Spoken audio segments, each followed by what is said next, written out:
চিন্তা করো না বৌদিদি, দাদাই ঠিক থাকবে। দাদাইকে এখন কেউ কিচ্ছু করবে না। তুমি ঘুরে এসো, আর নিচে গিয়ে কাউকে দেখতে পেলে বলবে আমি বাড়িতে নেই, বেরিয়ে গেছি। আর সত্যি কি কোনো উপায় নেই? দেখো বৌদিদি, আমার যা খারাপ হওয়ার ছিল আমি হয়ে গেছি, নতুন করে আর খারাপ হওয়ার কিচ্ছু নেই। তা বলে কি আমার টাকার লোভ নেই? আচ্ছা, ইটস টু লেট চেঞ্জ করার। মানুষ হয়তো ওটাই বদলাতে পারে না, কিন্তু যে বিপদ আমাদের ঘনিয়ে এসেছে সেটা তোমার আমার থেকে অনেক বড়, সেটা আমরা বুঝতেও পারছি না। ভিক্টর, তুমি কি সত্যি বদলে গেছো? আমি যে জানি না, বিশ্বাস করো না। এতটাও বিশ্বাস করা হয়তো ভুল হয়ে যাবে, কিন্তু হ্যাঁ, এইটুকু জানি এই লড়াইয়ে তোমার সাথে আমি আছি, কারণ এই লড়াই তোমার আমার থেকে অনেক বড়। ঘরটাই যদি পুড়ে যায়, টাকা রাখবো কোথায়? না, দাও, চিপটা দাও। ভিক্টর, তুমি যদি সত্যি আমার পাশে এসে দাঁড়াও, তাহলে জেনে রাখো,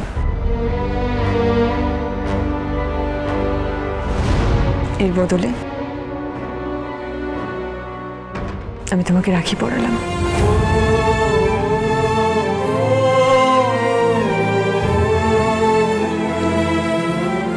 ঠিক যেমন ভাবে একজন দিদি তার ভাইকে রক্ষা করে, মনে রেখো।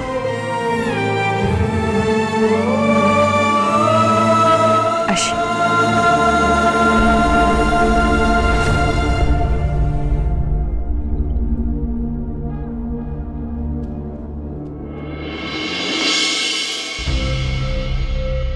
আমার খুব টেনশন হচ্ছে। কি বলছো কি তুমি? না, তোমার এরকম ভালো হলে আমরা কি করবো বলো তো? যেভাবেই হোক এখানে বুঝিয়ে দিতে হবে যে হসপিটালে। দিদি ভাইরা, তোমরা এখন ক্লাসে যাও। মা যদি আসতে না পারে তখন কি হবে?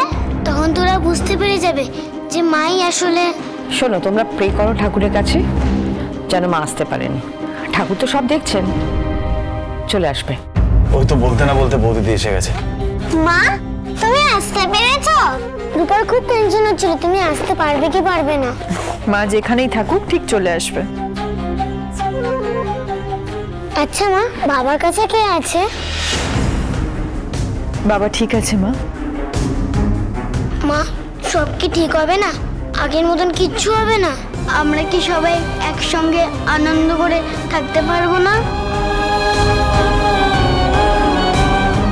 সব হবে মা, আগের মতো আবার সব ঠিক হয়ে যাবে, দেখিস। তখন আমরা আর আলাদা থাকবো না, সবাই একসাথে থাকবো। তাই যেন হয় দীপা, তাই যেন হয়। অনুরাগীর ছোঁয়া, সোম থেকে রবি রাত 9:30টায় স্টার জলসায়।